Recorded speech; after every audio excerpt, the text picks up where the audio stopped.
Nous sommes là pour vous donner l'essentiel de l'évolution de l'actualité économique en République démocratique du Congo. Mesdames et messieurs, merci de le faire. Ah ben oui, vous êtes nombreux à nous suivre. Nous allons démarrer avec ce numéro Kiosque Éco. 3 sujets pratiquement sont au menu. Nous parlerons de ce collectif budgétaire 2025. Quels sont les réajustements? Nous parlerons également de cette sortie très commentée de l'ancien président Joseph Kabila. Est-ce réalité ou mensonge? Puisqu'il a abordé et même évoqué plusieurs faits. Nous allons nous quitter avec le dernier sujet qui nous parle de la RVA, qui crée une cellule spéciale pour recouvrer 136 millions de dollars des créances impayées. Je ne suis pas seul, comme d'habitude, de visages très connus avec lesquels nous allons commenter l'actualité. Innocent Olenga, bienvenue. Merci beaucoup. Eric Kizami, on vous retrouve, c'est un plaisir. Il est partagé, merci. Bienvenue Bakou, bienvenue à vous aussi. Merci, et Gardi Diana, bienvenue. Merci. Alors on commence avec vous, monsieur, bienvenue. On parle de ce collectif budgétaire 2025 avec ses réajustements, mais lequel? Écoutez, il y avait la nécessité pour le pays qui connaissait une évolution intéressante sur le plan économique, notamment le produit intérieur brut. La croissance était de plus de 6% et moi je l'estimais même à 7%, mais elle a été déterminée à 6,2 ou 6,5%, je ne sais plus. Une révision à la baisse de cette croissance autour de 5,3%.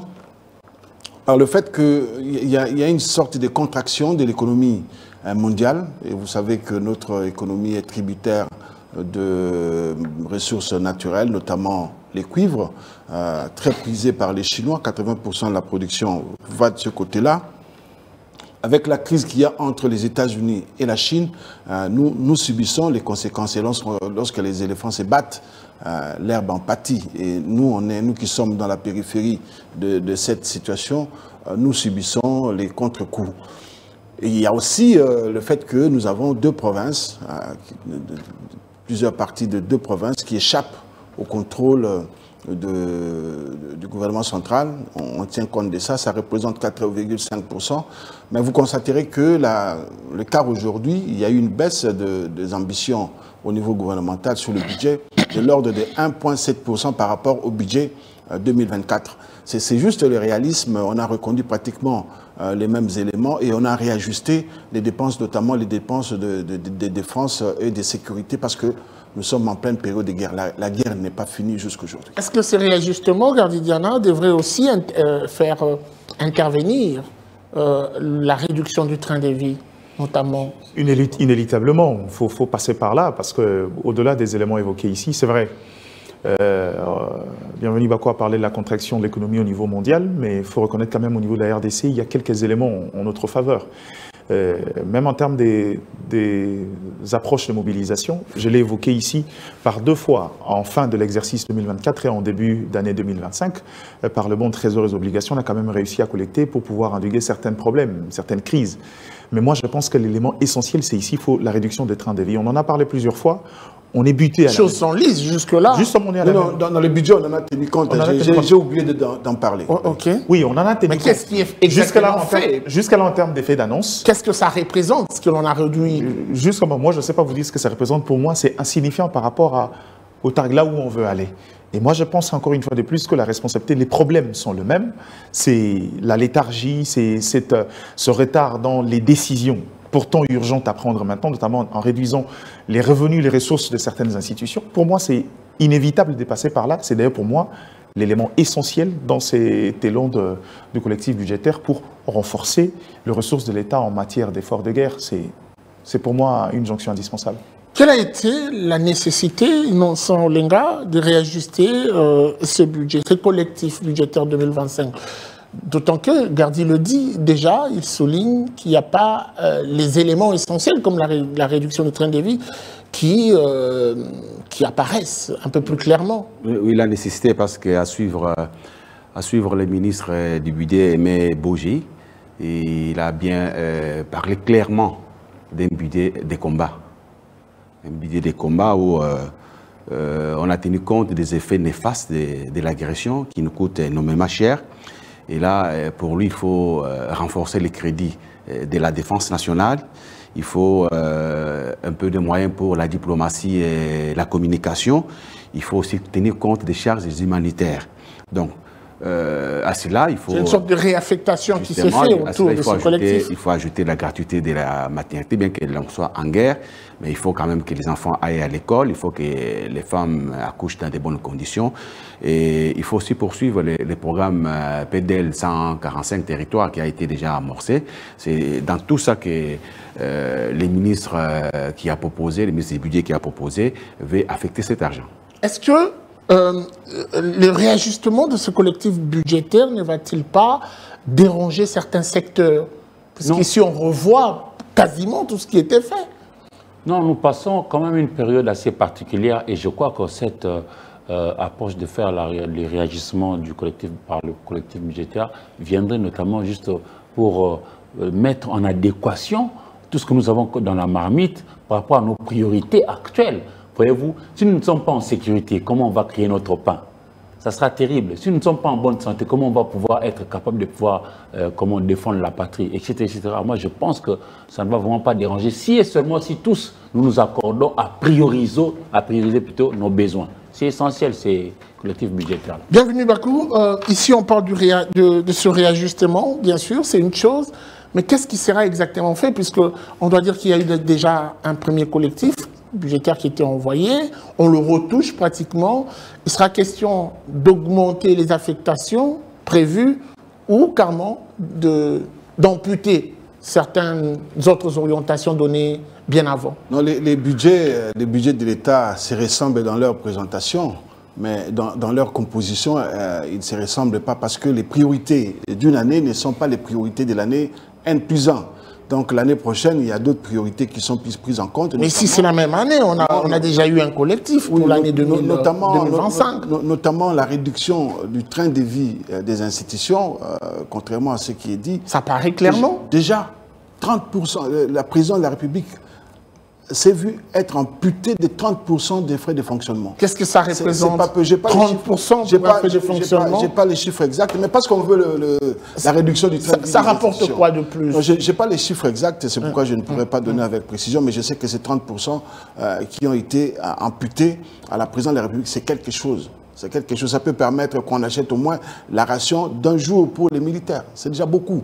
Donc, c'est dire que la réduction du train de vie des institutions qui a commencé à la présidence de la République, pour donner l'exemple, doit se poursuivre au niveau de l'Assemblée nationale, au niveau du Sénat. Il ne faudrait pas que lorsqu'il y aura des coupes, qu'on puisse voir des députés revendiquer, des sénateurs multiplier des motions pour combler ce qui va manquer. Donc, je pense que le plus important aussi, aujourd'hui, c'est de constater que le train de vie de l'État diminue, et ça aussi, ça doit se constater par pas d'achat de nouveaux véhicules, pas de signes ostentatoires. C'est ce qui est dit jusque-là. Oui. Et Gardidiana l'a dit également clairement qu'on doit aller au-delà des discours. Ben, on doit aller au-delà des discours, être dans les concrets. Et dans les concrets, c'est ce que nous allons voir. Cette manifestation de l'insolence d'une certaine richesse doit s'arrêter. Hein, on doit être un peu plus sobre, notamment les animateurs des institutions doivent être un peu plus sobres. Lorsque vous preniez régulièrement la première classe, ben, désormais, prenez la classe économique. Hein, ce sont des petites choses comme ça qui feront comprendre à la population que les choses sont en train de changer. Gardidiana, pensez-vous que la coupe de 30% sur le frais de fonctionnement de la présidence de la République pourrait être présentée comme un signal fort, engagement du gouvernement par rapport à cette réduction du train de vie? Je crois qu'on a déjà évoqué cette question-là. Le problème n'est pas dans le couple, le problème n'est pas dans la réduction, mais le problème c'est dans l'exécution de ces budgets. C'est bien de couper à 30%, mais quand viendra le moment d'exécuter ces budgets, c'est au niveau de la qualité de la dépense, moi, que je trouve beaucoup trop de problèmes. Symboliquement, 30% pour moi, c'est peut-être raisonnable, mais ce n'est pas suffisant, si on veut donner des signaux assez forts. Mais le plus grand danger, Gichungu, ce n'est pas qu'on coupe, particulièrement vous parlez de la présidence, il y a la présidence, il y a le Parlement, il y a la primature. C'est bien de dire qu'on va couper des 30%, mais à la fin des comptes, quand des institutions sont dans des dépassements de plus de 150%, quand vous coupez 30%, en réalité, vous ne faites rien. Ils gardent l'intégralité de leur budget avec des excédents encore de plus. Et c'est à ce niveau-là que le bas blesse. Le problème n'est pas dans qu'est-ce qu'ils décident, Mais le problème, c'est dans comment on exécute ces projets-là et qu'on s'en tient justement à des limites ou encore à des termes définis par le collectif budgétaire. Ça serait à ces niveaux-là. Pour les autres institutions, essayons de voir ce que 30% pourra donner pendant cet exercice. Mais après, il faut reconnaître quand même qu'il y a autant de sources pour pouvoir dégager des marges. Qu'est-ce qui justifie aujourd'hui la lourdeur du gouvernement face à cette décision prise par le chef de l'État? C'est comme j'ai l'habitude de le dire ici. Le problème, c'est la méthodologie. Dans la composition du budget, il y a ce qu'on appelle la conférence budgétaire où chaque ministère présente ses besoins, ses moyens, c'est en fonction de ça qu'on définit le budget. Ces documents-là existent encore à disposition des services compétents. Pour moi, je pense qu'à ce niveau ici, puisque c'est le boussole qui a conduit à l'élaboration de la loi de finances, permettez juste à Premier ministre, avec une commission restreinte, de décider sur les priorités de certains ministères. À mon humble avis, si on organise les choses de cette manière-là, ça ira plus vite, ça sera plus efficient que de laisser chaque ministère décider qu'est-ce qu'il y a comme priorité ou pas. Vous demandez à plus de 50 personnes de décider de leur propre sort, ça nous prendra du temps. On va presque endormir là, juste on va finir l'exercice 2025 sans pour autant arriver à ça. Et donc pour vous, ça devrait être une instruction et non un travail de... Pour moi, il faut juste laisser la Première ministre, parce que c'est elle qui conduit la politique, de voir en fonction des éléments. Mais elle n'a pas toutes les réalités, notamment. Non, mais quelle réalité? Je vais prendre un exemple. Je vais prendre un exemple dans le contexte où on est maintenant là. Le ministère de Pêche et Élevage. S'il faut définir des priorités maintenant, c'est quoi? Le ministère de la Recherche scientifique est pourtant un ministère qui devrait nous aider dans ces contextes de guerre, avec tout ce qu'on a comme matière, réfléchir sur comment améliorer l'armement. Aucune recherche solution. Il y a quoi? Partons, le ministère avec les relations avec le Parlement en cet instant, son budget devrait même couper des 50% à mon sens.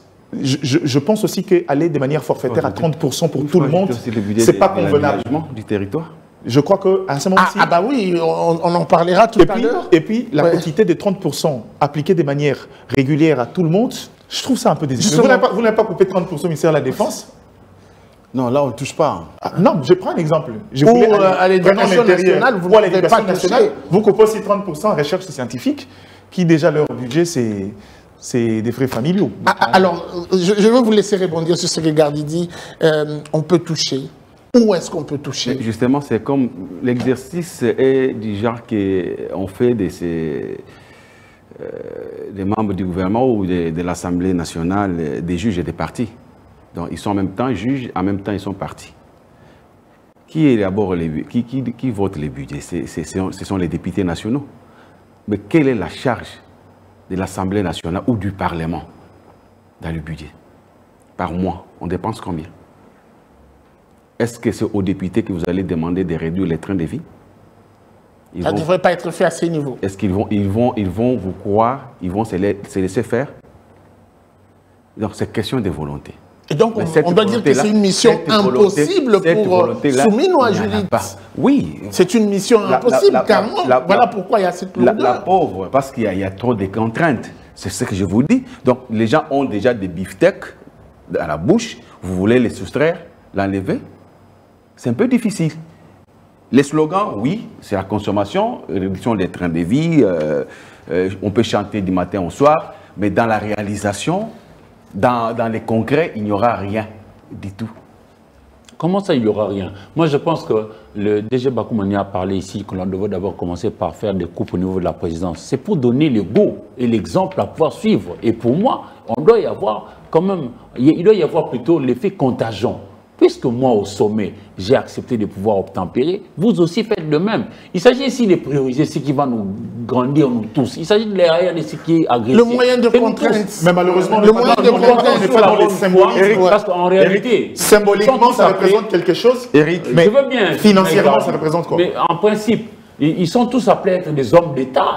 C'est quand même notre pays est le seul que nous avons qui est agressé. Alors si déjà, moi, le chef de l'État, je coupe, je vous dis aussi de suivre le pas. Vous ne voulez pas parce que vous êtes au budgétaire, ça ne va pas. En ce moment-là, vous ne savez pas non plus ce que sont réellement nos vraies priorités. Parce que nos enfants, s'ils ne vont pas à l'école, mais demain, nous allons nous tous ici en payer le frais. Nous allons prendre notre deuxième sujet, parce que j'ai vu Eric Izami vouloir renchérir. On va quand même se permettre de prendre notre deuxième sujet.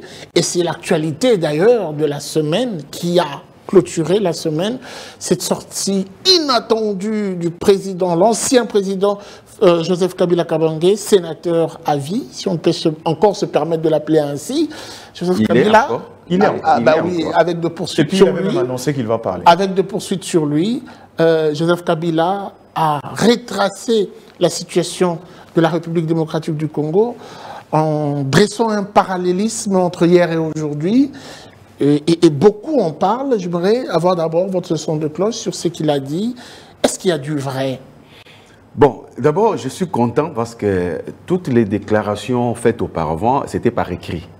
Le président a écrit, c'est une tribune qui est produite dans un journal sud-africain, patati patata, mais lui-même comme ça, la parole, il n'avait jamais prise. Mais cette fois-ci, quand même, on a vu un Kabila qui parle pendant 45 minutes. Casser les mythes, hein? 45 minutes. 45 minutes, 23 secondes. Et là? J'ai bien pris les timings. J'ai pris les timings de son discours. Bon, ce qui est vrai, c'est un discours semi-vrai, semi-mensonge. On est intellectuel, il faut l'avouer. Parlons de ce qui nous concerne. Il y a quelques vérités qu'il a dites, mais il y a aussi beaucoup de mensonges. Bon, des vérités, ça ne me concerne pas, parce que là, il tirait les draps de son côté. Alors, c'est ça les défauts, tirer les draps de son côté et puis chercher à incriminer les autres. Kabila a fait 18 ans. Première chose, il n'a pas pu dédollariser l'économie. Il a échoué. Nous, on a fait des articles. C'est de ces gouvernants qui annonçaient la dédollarisation. Même le Premier ministre Matata, il a donné même un deadline. Une échéance. Nous allons mettre fin à la dédollarisation de l'économie. Pendant 18 ans, il est parti.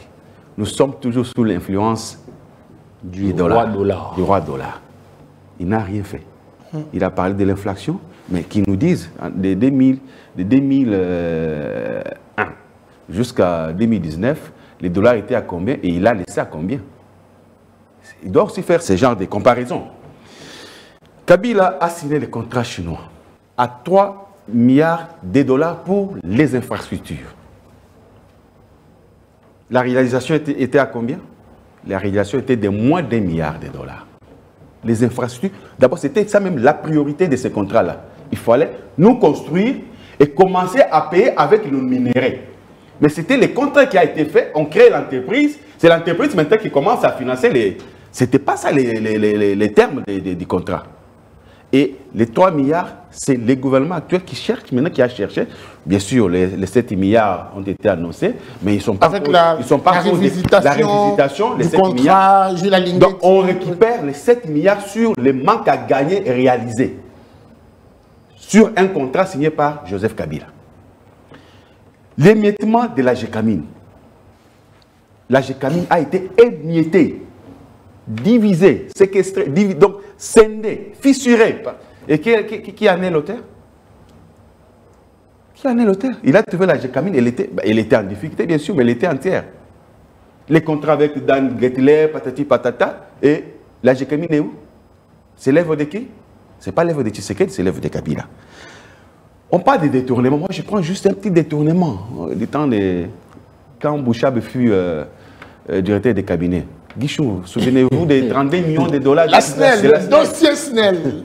On ne l'a pas oublié. Il ne faut pas fouiner dans le passé. C'est ce qui a coûté les postes à Bouchab. Il a accepté de partir. Est-ce qu'on en a parlé? Pas encore. Il y a l'Amiba. Lorsque Kabila a trouvé l'Amiba, moi j'ai habité les camps Miba. Moi j'ai habité la ville Miba. Gouverneur numéro 40. À l'époque, les travailleurs de la Miba qui souffrent aujourd'hui, qui sont pénalisés parce que la Miba a été une vache à lait de Joseph Kabila. Les agents de la Miba à notre époque, un cadre avait un sac de 25 kilos de semoule, sa femme avait un sac, et nous, comme on était chez les grands frères, il n'avait qu'un enfant, l'enfant avait une demi-sac. Donc on avait 2 sacs de semoule, donc soit 50 kilos. En plus de cela, on avait 2 cartons de poissons salés, ce qu'on appelle les ambassades et consorts. C'était à bonne époque. Mais lorsqu'on a... Sous Mobutu, vous voulez dire? Sous Mobutu. Sous Mobutu. Et lorsqu'on prend l'Amiba sous Kabila, l'amiba qui devient la vache à lait, on ne renouvelle pas l'outil de production, on se contente d'épuiser tout. Et finalement, l'amiba est comment? Elle est difficile à redresser. Et c'est l'œuvre de qui? Ce n'est pas l'œuvre de Tshisekedi, c'est l'œuvre de Kabila. Je me limite par là. Très bien. Eric, les amis. De l'ONATRA, ouais. Dans notre maison, quand on était premier de la classe, papa nous amenait en Bandaka, même à Matadi ici à côté. Et pourquoi pas Kisangani Boyoma Singamambe. Mais aujourd'hui, ceux qui travaillent à l'ONATRA, ils alignent combien de mois d'un paiement après que le président Kabila soit parti. Même pas de bateau renouvelé. Je voudrais ici parler... Oui, on ne peut pas dire que Kabila était un monstre. Non, il a réussi quand même à réunifier le pays par la route. Il a également stabilisé... oui, l'économie passe par la route, justement. Il a stabilisé. Aujourd'hui, l'économie de la République démocratique du Congo est déstabilisée puisqu'on parle d'insécurité. Hier, il y avait quand même des avancées. S'il faut parler de la sécurité du pays, mais justement, au niveau national, vous savez, ce n'était pas le monstre à abattre. Non, je ne dis pas que c'est le monstre. Ouais. Il est difficile de parler de quelqu'un et que vous retrouverez toujours du noir de bout en bout. Ou que pareil... À chaque période des avancées. Même du blanc de bout en bout. Là, il faut chercher Jésus pour trouver du blanc de bout en bout, ou que du noir de bout en bout. Là, il faut chercher Satan. Pour les humains, il y aura des points blancs et des points noirs. Mais seulement en 65 ans d'indépendance, nous ne sommes pas sortis de l'ornière. Nos enfants vont nourrir au nez, papa. Jusqu'aujourd'hui, où sommes-nous? Nous, ici, sur le plateau, nous sommes en train de produire une émission. Mais nos enfants vont regarder l'émission comment s'ils n'ont pas d'électricité. Au lieu d'être la Société nationale d'électricité, la SNEL s'est comportée un peu comme étant la Société nationale ennemie de la lumière. Lui, il a parlé de tout l'argent dilapidé sous Joseph Kabila Kabange avec comme chef de cabinet, l'éditeur de cabinet Bouchard. En dehors de ça... Et la SNEL s'est enfoncée aussi sous la période Kabila. Mais oui, vous et moi sommes devenus aujourd'hui journalistes, nous écrivons, nous parlons parce que nous sommes allés à l'école. Comment est-ce que nos enseignants ont été traités sous le président Kabila? Je ne dis pas qu'aujourd'hui tout est rose, hein, non. Il y a quand même un peu. Non, mais je te dis, ça ne va pas. Les enseignants pouvaient avoir 60 $ américains le mois.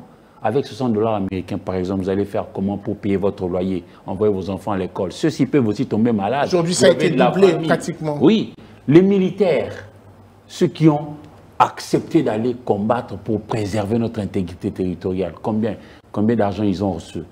Les policiers qui sont censés pouvoir nous apporter la quiétude. Et donc, selon vous, et c'est la question que je pose à Gardi Diana, Joseph Kabila est très mal placé pour donner des leçons à Félix-Antoine Tshisekedi Tshilombo. Des leçons, non. Des avis, peut-être, oui. Et des conseils? Un peu de conseils. Parce que c'est quelqu'un ça tombe bien, parce que c'est les sénateurs c'est quelqu'un qui a été là avant lui. Rien que par ses propres erreurs, il peut alerter pour permettre à ce que les choses se fassent mieux. Exactement. La plus grande responsabilité dans cette approche comparative, vous savez, j'ai toujours dit aux gens, les gens ont tendance à se cantonner dans les éléments conjoncturels qui résultent de nos faiblesses sectorielles pour justifier les périodes époques. Vous savez, s'il faut aller dans ce sens-là, Mobutu serait le meilleur président de ce pays. Il ne l'était pas. Or, il ne l'était pas. Je vous donne un exemple. Quand Kabila arrive au pouvoir, le dollar était à combien? On était à peine, si j'ai bonne mémoire, encore à 48 ou 44. Il a vu 50, 60, 70, 101, jusqu'à... En fait, c'est un problème structurel. Parce qu'on a une économie très extravertie qui dépend du marché international. En interne, il n'y a pas suffisamment d'investissement de l'État dans l'économie et donc cette économie est frivole. Dès lors qu'on ne sait pas résoudre de problèmes structurels, on a une monnaie qui, quand elle grimpe, elle ne sait pas retourner à la case départ. Elle ne fait que monter crescendo. Est-ce qu'on peut en faire un élément convenable pour juger quelqu'un? Si c'est le cas, tout le monde est passé, est un diable. Mais dans les approches de Kabila, je ne veux pas revenir sur des éléments. On a parlé de l'armée, on a parlé de la structure économique. Je n'en disconviens pas. Moi, je sais que Kabila, on parle du cadrage macroéconomique aujourd'hui, le point de départ, le pic, c'est justement sous Kabila. Ça, c'est bien. Mais venir donner des leçons, présenter l'autre comme un monstre et lui jeter la responsabilité de la déliquescence économique, c'est malhonnête. Ici, les gens ne le disent peut-être pas assez. La RDC a résisté à 2 chocs. Il ne faut pas oublier, la Covid a emporté des économies. Endogènes et exogènes. J'ai vu l'Afrique du Sud, l'une des plus belles économies de l'Afrique, aller reprendre le programme avec le FMI, la Banque mondiale, pour se remettre sous perfusion. Il n'y a pas que ça. J'ai vu même le Sénégal reprendre le chemin pour pouvoir se permettre l'équilibre. Nous, on est revenus, mais après, on a su endiguer et gérer cette crise-là.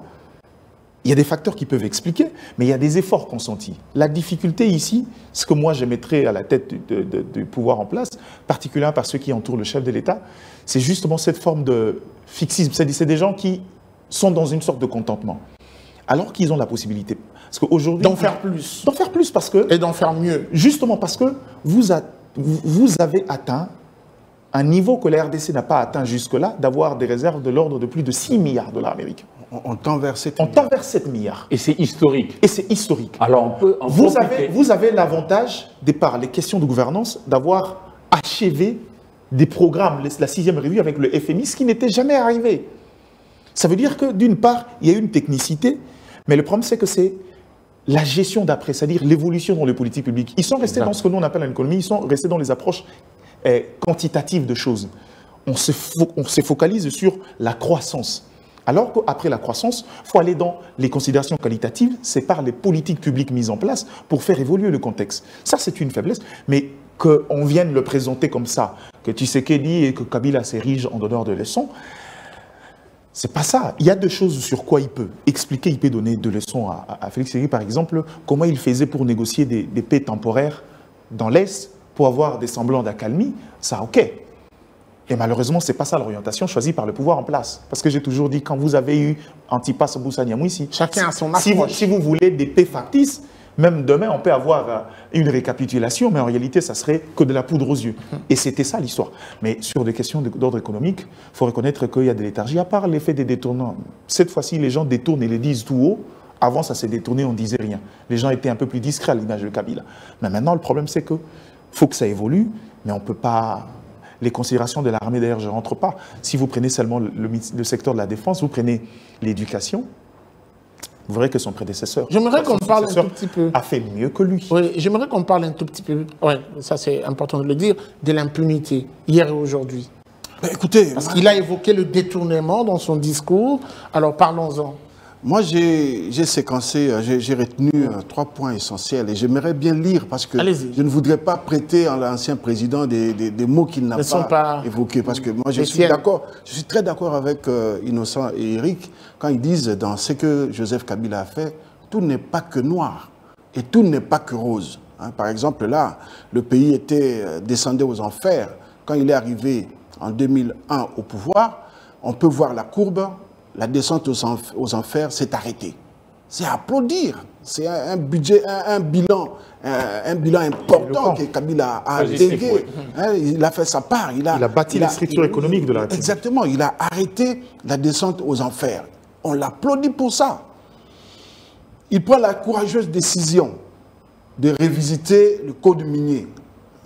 Ça, c'est aussi à applaudir. Tout le monde a applaudi. Applaudi, jusqu'à maintenant. Jusqu'aujourd'hui, on ne peut pas dire que non, il n'a rien fait. Non. Il a fait, on applaudit. Mais par contre, et c'est là que je vais aborder les contre-vérités, les mensonges contenus dans son discours, c'est quand il dit que sur le plan économique, la situation est des plus inquiétantes. Malgré l'augmentation des recettes publiques, aucun investissement n'a été réalisé pour doter le pays d'infrastructures modernes, etc. J'ai dit, monsieur le président, monsieur l'ancien président, vous avez tout faux.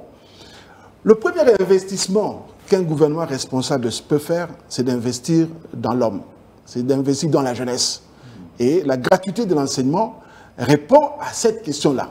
C'est c'est longtemps en veilleuse, personne ne s'en est occupé. Voilà.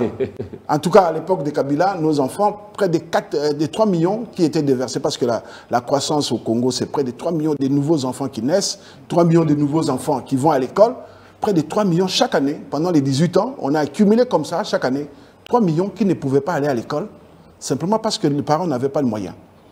Mais aujourd'hui, les 3 millions accumulés pendant les 18 ans, capté. Autant de 3 millions qu'on a accumulés pendant les 18 ans, suivent aujourd'hui les cours. C'est même le double. C'est plus de 6 millions. Comment est-ce que tu peux honnêtement quantifier cet investissement? C'est énorme. Et Victor Hugo dit, quand on ouvre une école, c'est une prison qu'on ferme. Oui.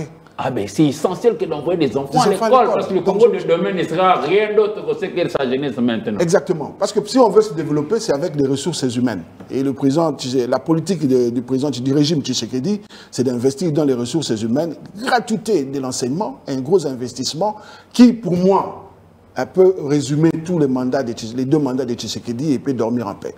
Et sur le plan économique, lorsqu'on a la main-d'œuvre qu'il faut, les investisseurs vont venir et vous trouver déjà préparé pour recevoir ces investisseurs. Même ces investisseurs américains qui vont venir. S'ils ne retrouvent pas une main-d'œuvre locale, ils vont importer la main-d'œuvre.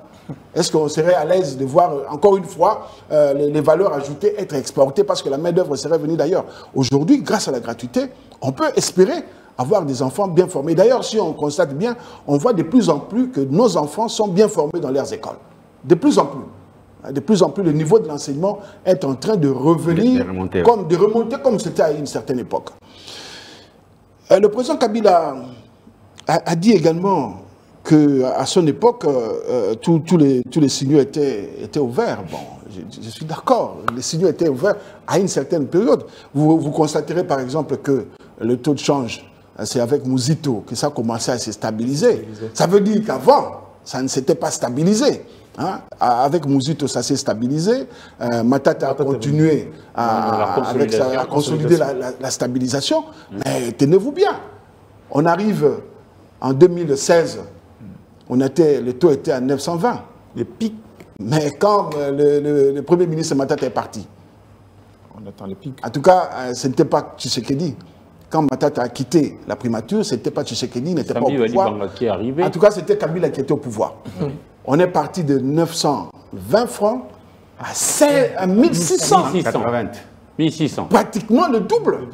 Ah non, il faut qu'on arrête à donner des leçons. Parce que quand on prend 2019 jusqu'à aujourd'hui, comparé à 920 jusqu'à atteindre... C'est la plus forte, une inflation. Et c'est un gros mensonge de dire qu'à l'époque, c'était stable. Cette démonstration simple, parce que le malheur avec Joseph Kabila dans son discours, c'est que nous sommes des témoins. Nous sommes vivants. Nous sommes des témoins parce qu'on a vécu et sa période et la période actuelle. Donc ce n'est pas la période des indépendances où nous on ne pouvait rien donner. Mais il y a quand même un argumentaire avancé que pendant sa période, les pays faisaient face à beaucoup de réalités de déstabilisation que celle d'aujourd'hui. C'est pire aujourd'hui la déstabilisation. Aujourd'hui la déstabilisation est pire. Et j'ai aimé ce que Gardi a dit, qu'on pouvait négocier de paix factice. De paix de façade. Moi j'ai fait plusieurs reportages, notamment à Béni. Est-ce qu'on peut dire que Béni était dans la paix? Comme aujourd'hui. Comparé à cette époque-là et comparé à aujourd'hui, est-ce qu'on peut dire que Béni avait connu la paix? On disait d'ailleurs que Béni, c'était la ville qui portait mal son nom. Au lieu d'être Béni. Béni, c'était une ville maudite. C'était une ville... Le problème de l'armée, là aussi c'était un souci. Est-ce qu'on peut comparer la part réservée par le régime Kabila à l'armée et la part que le président Tshisekedi, le régime actuel, le régime Tshisekedi réserve à l'armée, avec la loi de programmation? Mais il n'y a pas photo. Mais c'est vrai, il se pose des problèmes d'affectation. Affectation de fond. Donc quand le président Kabila dit que lui payait mieux le militaire, il traitait mieux le militaire, c'est un gros mensonge. C'est un très gros mensonge. C'est même entouré, quelques généraux. Et on peut dire la même chose aujourd'hui, qu'il y a quelques généraux qui détournent. C'est possible. Donc c'est possible. Ne pas faire en sorte que donner l'impression que c'était rose à votre époque, alors que ça ne l'était pas. Parce qu'il suffit de passer au Kankokolo. À l'époque de Kabila, qu'est-ce qui avait changé par rapport à une certaine époque de Mobutu? Et quand vous allez au Kantiachi? Au Kantiachi, c'est différent. Aujourd'hui, les Kantiachi qui protègent le président de la République de l'époque Kabila, au Kantiachi d'aujourd'hui, il n'y a pas mal. Le paradoxe, même l'hôpital. Donc le régime actuel a su revaloriser le militaire. Chacun fait ça, mais il ne faut pas... Je vais chuter une autre contre-vérité et j'aimerais la lire parce que je ne voudrais pas qu'on me dise que vous l'avez dit. J'ai torpillé les propos. Vous en portez la responsabilité. Les conséquences sur le plan social sont aussi dramatiques. Aggravation du chômage, accumulation des arriérés de salaire des agents de l'État. Je me limite là. C'est très faux. C'est un mensonge. C'est encore un gros mensonge de la part de l'ancien président.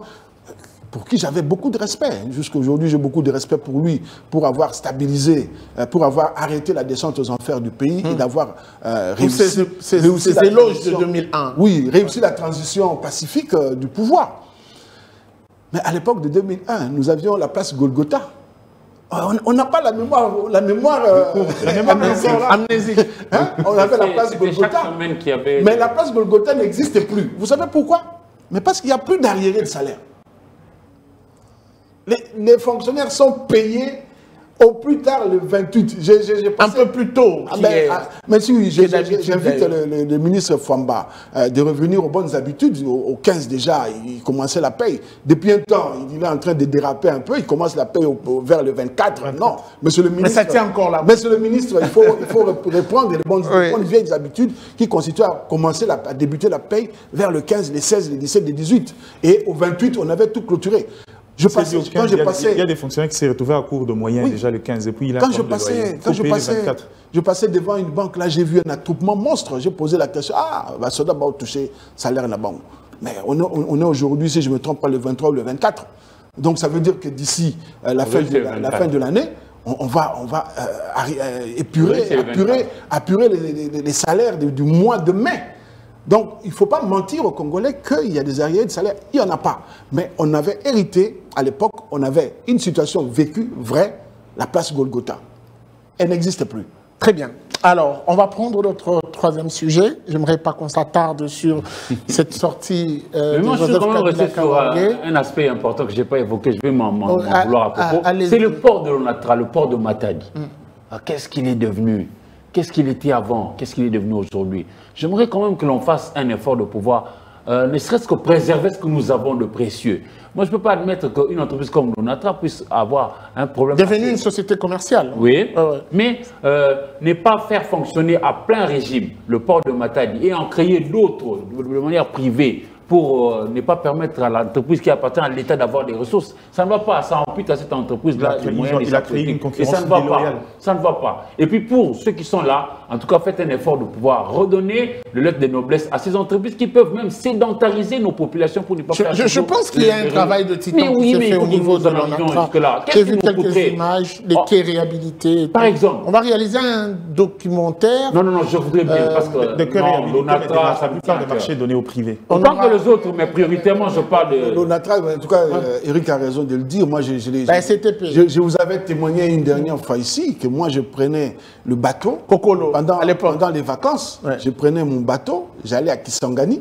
Aller-retour, 15 jours, je suis rentré et je scrute le prochain voyage. C'est quand je reprends encore le bateau. Je ne payais pas plus de $10. Par exemple, Kinshasa, Kisangani, aller et retour, pas plus de $10. Mais qu'est-ce qui nous manquerait Qu'est-ce qui a fait que ces grosses embarcations qui quittaient Kinshasa pour Kisangani, qu'est-ce qui a fait qu'aujourd'hui, on n'en a plus? Moi, je pense que le vrai défi pour l'ONATRA, ce n'est pas seulement créer des ponts, des ports. Il faut aussi qu'il y ait des unités de navigation. Oui. Je pense qu'on va projeter, et je l'annonce d'ailleurs avec beaucoup d'énergie, nous allons projeter une émission spéciale Relance l'ONATRA. Qu'est-ce qui est fait, qu'est-ce qu'il faut faire et qu'est-ce qui reste à faire. On en parlera ici au prochain numéro. Si je veux bien, si j'aurais bien votre générosité, votre participation bien sûr. Et donc ceci nous permet de passer au troisième sujet. Et notre tout dernier sujet, nous parlons de la création de cette cellule spéciale pour recouvrer 136 millions de dollars de créances impayées. Je donne la parole à qui? À vous, parce que vous êtes resté silencieux. Je vous ai senti refroidi par ces contre-vérités données autour de la sortie de Joseph Kabila. Bon, est-ce nécessaire, c'est la question qui suit, en ce moment, de créer une nouvelle cellule pour recouvrer cet argent? Une nouvelle cellule. Nous sommes devenus... Et pourtant, tout à l'heure, je vous ai entendu contester la création. On a un département commercial, des comptabilités, un département financier qui ont des agents. Est-ce qu'il faut vraiment créer une autre cellule? Ou alors, il faut contraindre les gens, pas créer une cellule, solliciter, comme l'FPI le faisait, solliciter un cabinet d'avocats pour forcer les débiteurs à payer. Mais créer une nouvelle cellule au sein de la RVA, bon, je me dis pour quelle mission? Parce qu'on a un département commercial, un département financier, un service de recouvrement qui peut bien faire ces services. Bon, la RVA, bien sûr, c'est le PCA qui a donné cette information, qui a fait l'annonce à l'issue du conseil d'administration, mais il n'a pas ventilé, il ne nous a pas dit qui sont les débiteurs. Qui doivent de l'argent à la régie de voie aérienne. Bon, ça c'est un service. Il parle de créances. Il a parlé en généralité. Il y en a plusieurs sûrement. Mais nous, on se pose la question, est-ce que c'est la taxe du tarmac qui n'est pas payée? Les avions qui atterrissent et qui décollent, ces avions-là n'ont pas payé. Et ces avions-là, généralement, sont des compagnies aériennes étrangères. Nous avons Air France, nous avons Qatar, nous avons Turkish, nous avons Ethiopian, nous avons... Toutes ces compagnies sont étrangères. Est-ce qu'elles ne payent pas la taxe du tarmac, le décollage et l'atterrissage? Ça, on ne sait pas. Est-ce que c'est la taxe des parkings, les avions qui sont stationnés ou qui passent une nuit sur les tarmacs à l'aéroport? Est-ce que c'est l'espace aérien qui n'est pas payé? C'est au PCA de nous dire, de nous préciser dans quel secteur on va réellement recouvrer. Très bien. Mais ce qu'ils pouvaient nous dire, bien sûr, ça c'est encore une tare du régime Kabila qui a laissé la dette que la RVA devait payer grâce au GoPass. Vous savez ces dossiers-là? Parce qu'on s'est posé la question, où va l'argent des GoPass? Il y a eu une précision donnée même par la première ministre. Justement, c'était une taxe consignée. Une taxe consignée au paiement des dettes engagées par l'ancien régime. Bon, ça c'est un passif dont il n'a pas parlé, qu'il a laissé à son successeur. Mais la gestion du GoPass, moi je me pose la question parce que ça devait terminer en 2024 si ma mémoire est bonne. Guy Chungu, nous, on a fait de petits calculs au niveau de la rédaction des scoops RDC.net. Vous prenez un Airbus à 330, au moins 300 places. Au moins 300 places. Chaque passager vous paye $50 de GoPass. Ça, c'est un seul vol. Mais il y en a 3-4 qui partent par jour. Ethiopian, c'est chaque jour, À minuit et la journée. À 13h. Turquie, la journée. chaque jour. Chaque jour. Air France, chaque jour. Bruxelles Airlines, chaque jour. Et Maroc Air, c'est 3 fois par jour, par semaine. Et quand Air Côte d'Ivoire, on ne fait pas les procès d'intention ou les procès de jugement. Et tout ceci comptabilisé pendant autant d'années. Les petits calculs, vous avez au moins 25 millions de dollars rien que pour les GoPass. Qu'est-ce qu'on en fait? C'est difficile d'investir, de renouveler les... Nous continuons à atterrir sous les arbres. Nous, Ça ne va pas. nous tous ici, nous avons déjà voyagé. Les autorités de la RVA voyagent. Les ministres voyagent. Même les présidents de la République voyagent. Est-ce que notre aéroport, appelé international, Reflète cette réalité. est-ce qu'il reflète vraiment l'appellation d'international? Très bien. Gardidiana, est-ce un aveu de faiblesse de la part de la RVA de créer cette cellule en ce moment-ci? Un aveu de faiblesse, non. Moi, je pense que c'est raisonnable au regard du besoin et du contexte, parce qu'il ne faut pas oublier, une cellule n'est pas une direction. Ça veut dire que c'est un élément mis en place rapidement, tenant compte des expertises pour pouvoir répondre à un besoin pressant, à un besoin urgent. Mais une cellule qui n'aura pas sûrement les moyens de pression. Non, le problème, ce n'est pas la cellule qui doit exercer le moyen de pression. La cellule est justement l'interface de l'entreprise pour aller chercher ceux qui ont le pouvoir d'exercer la pression sur les débiteurs. Qui sont ceux-là? Je vous donne... Non, mais généralement, dans ce contexte, c'est le gouvernement. Je peux vous donner un exemple. Le FONER a mis en place aussi en interne une cellule pour pouvoir aller... Ces cellules est en contact direct avec l'Assemblée nationale pour aller chercher ces créances au niveau des pétroliers. Ça veut dire que ce n'est pas une première, c'est une méthode déjà utilisée pour pouvoir permettre à recouvrer ces ressources. Quand on parle de la RVA aujourd'hui, il faut parler quand même, c'est une société avec près de 30 millions de dettes sociales à ces stades ici. Je ne vais pas revenir sur l'épisode des détournements avec Bilingue et les autres qui aussi plombaient un peu les choses, mais je pense qu'ici, il y a lieu de pouvoir réveiller cette société-là. Mais ne faut pas laisser le gros à la RVA. Je pense qu'à un moment donné, il faudra que l'État s'y implique. Le Parlement aussi doit aider cette société à aller faire un peu de pression pour pouvoir permettre à cette société de récupérer cet argent. Mais après, il faudra qu'on veille sur l'affectation de ces ressources parce que cette société-là est arrivée à un moment donné où même les cotisations sociales étaient détournées. Ça prouve à suffisance qu'en interne, il y a beaucoup de difficultés. Il faut veiller cette fois-ci sur l'affectation des ressources. Mais je pense que pour moi, cette cellule-là est tombe à point nommée parce qu'on a besoin de remettre sur pied les sociétés de la République. Alors, bienvenue. Recouvrer est une chose, assurer la bonne affectation est une autre.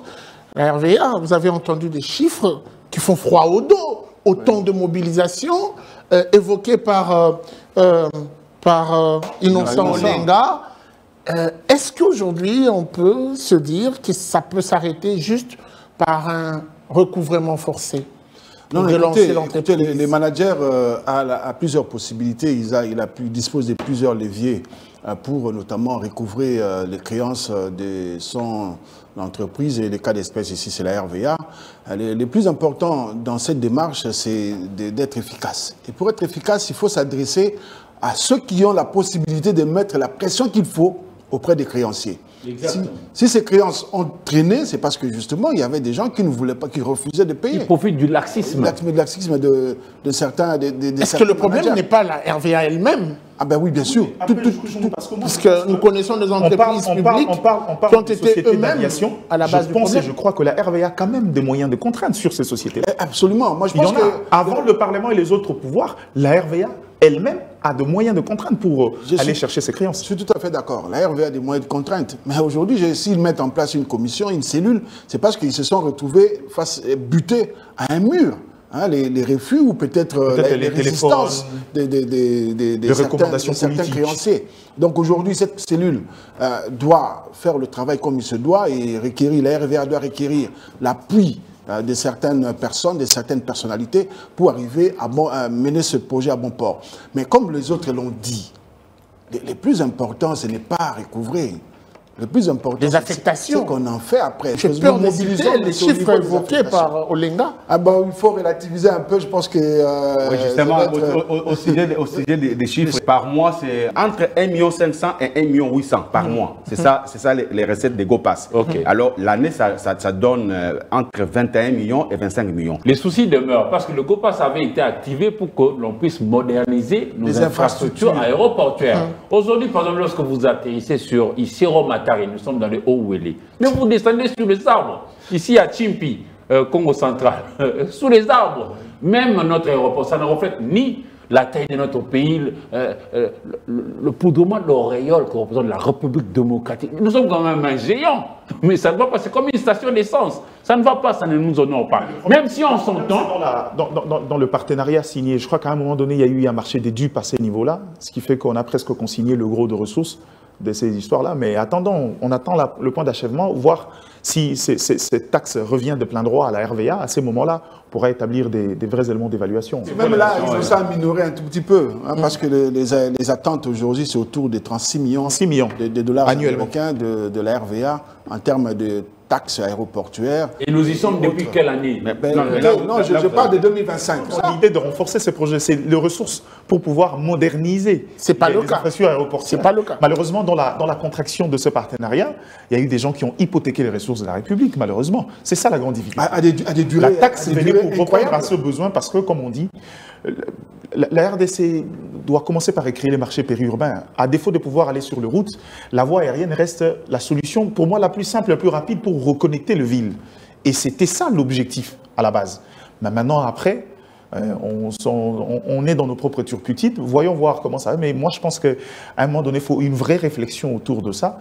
Au-delà de cette taxe, il faut que l'État aujourd'hui accepte de dégager des marges capitales pour pouvoir réaménager ces histoires en attendant qu'on rentre. L'Éthiopie qui hier était considérée comme le pays le plus pauvre, aujourd'hui c'est des marques. Quand on voit la flotte, parce qu'une certaine opinion va évoquer le fait que ce sont liés aux Allemands. Personne ne nous a interdit aussi de faire pareil. Si c'est impossible de le faire avec les Européens, on peut aller faire avec les autres. Vous savez, notre secteur aérien pose beaucoup de problèmes. On n'a pas assez de capitaux. Nous-mêmes, on n'a pas assez de capitaux. Moi, on en a, mais on ne sait pas investir. Moi, j'étais toujours pour les partenariats public-privé. Bon, il y a des gens qui ne veulent pas qu'on touche à la RVA. Les agents eux-mêmes parlent de bradage quand vous voulez proposer un projet. L'aéroport, là, on pouvait confier, comme il y avait des contrats, si les partenaires étaient sérieux, un partenaire arrive, parce que c'est des copier-coller, il n'y a rien de nouveau. On a déjà vu l'aéroport d'Istanbul, on a déjà vu l'aéroport de... Ce sont des privés. Ce sont des aéroports. Qui ont investi. Même le Kenya aujourd'hui. Dans un PP.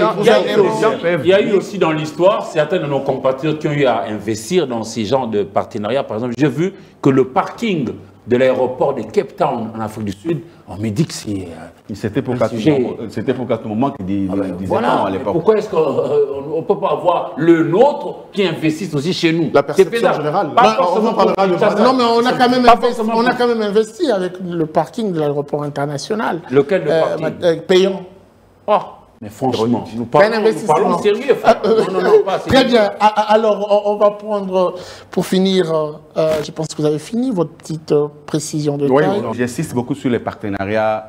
Si on veut vraiment avoir un aéroport du type Istanbul. Des aéroports, vous voulez dire, parce que le pays est vaste, nous avons plusieurs provinces. Non, je parle d'abord de l'entrée, de la porte d'entrée du pays, c'est Kinshasa. Si on veut avoir un aéroport du type Istanbul, du type Addis Abeba, il faut penser au partenariat public-privé, que les gens apportent des capitaux, qu'ils le construisent et qu'ils voient dans quelle mesure récupérer leurs investissements. Et donc la priorité pour la RVA doit aller au-delà. Ce n'est pas de la magie, c'est une notion appliquée partout dans les économies. Ça doit aller au-delà du recouvrement. Il faut également ne restons pas conservateurs pour dire non, l'aéroport d'Abisso, les compagnies d'Abisso, papa d'Abisso, Ticket d'Abisso. Non, il faut, quand ça ne marche pas, on peut même privatiser. La SNEL ici, il faut la privatiser. Pour ça, il faut changer de mentalité. Ça lance un débat quand même. La il faut changer de mentalité parce que dans la plupart des cas, il existe bien des secteurs. Moi, je suis pour, par exemple, pour le route. À ce niveau ici, avec le partenariat public-privé, on peut gagner suffisamment. Avec le poste de péage, permettre à ce que des particuliers s'investissent et permettre à l'État... ou à l'intérieur? Sur l'ensemble du réseau. On a un réseau de près de 156 000 km. Dont 98% de ces réseaux est dans un état très délabré. Et on compte sur le capital, sur l'investissement de l'État, mais cet État a beaucoup de priorités et ça ne marche pas. Et c'est pareil pour le transport aérien, à mon sens. Est-ce qu'à un moment donné, il faut trouver un moyen de faire J'aimerais bien que vous puissiez nous ressortir un peu votre schéma. Vous maîtrisez bien l'intérieur du pays. On va y aller avec vous. Baladez-nous un petit peu. On commence par Béni. Dans quel état se retrouvent ces différents aérodromes, la RVA aussi? On va quand même parcourir avec vous. Oui, mais je prends une réalité. Lorsque papa a beaucoup d'argent pendant une période donnée, la maman peut lui suggérer l'idée de pouvoir acheter par exemple une parcelle, non?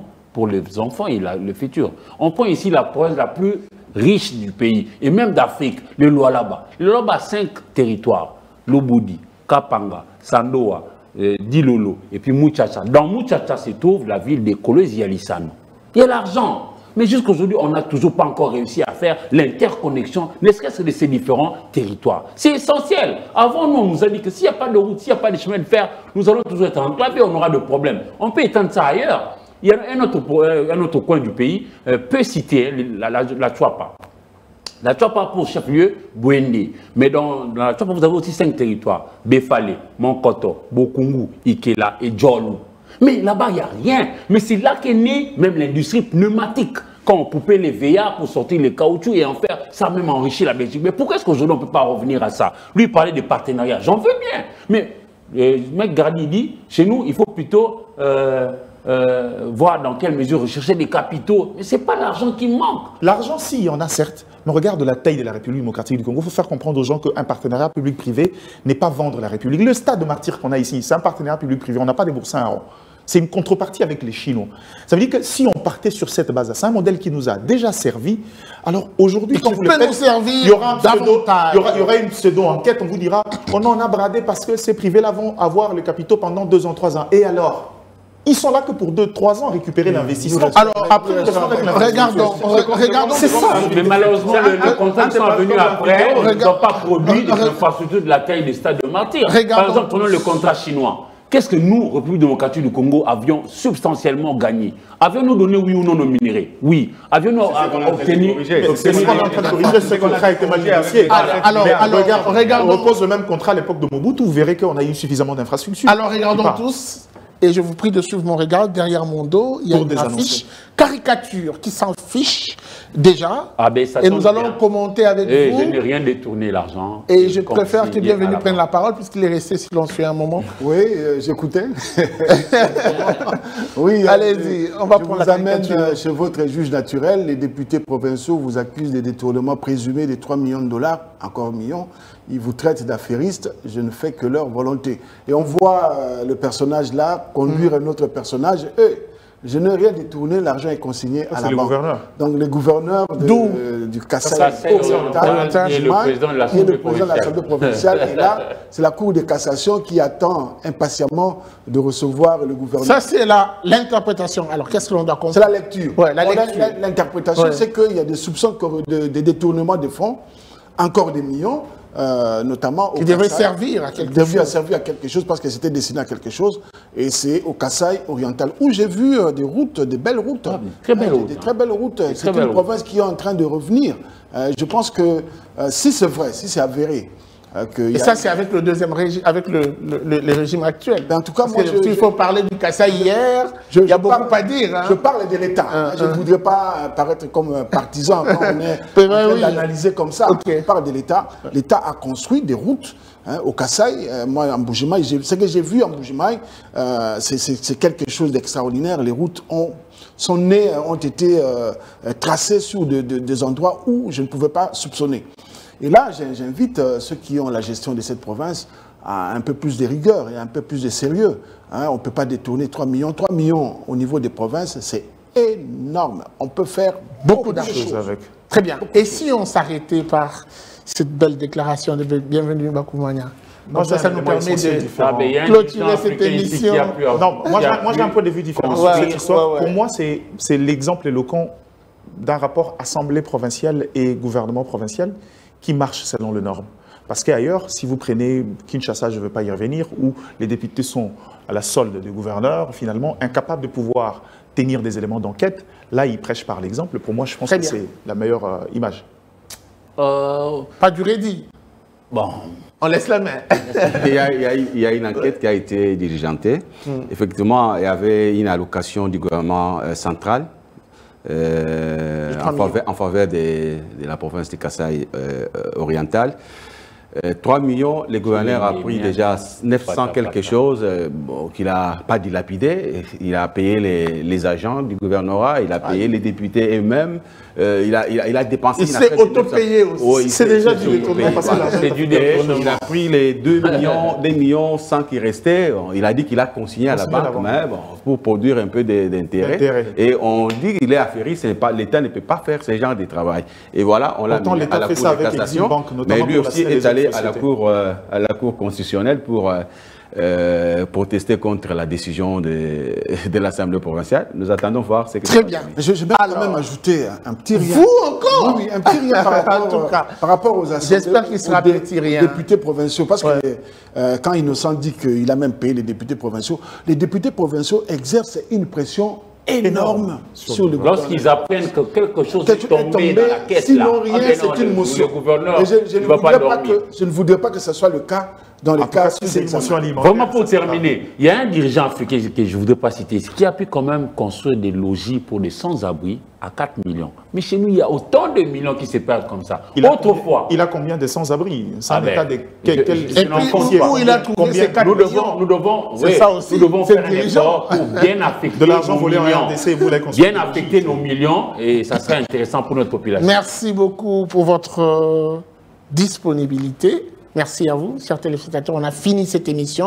La suite, ça sera sans doute au prochain numéro et ça sera le prochain samedi avec une semaine riche en actualité. Au revoir et à très vite.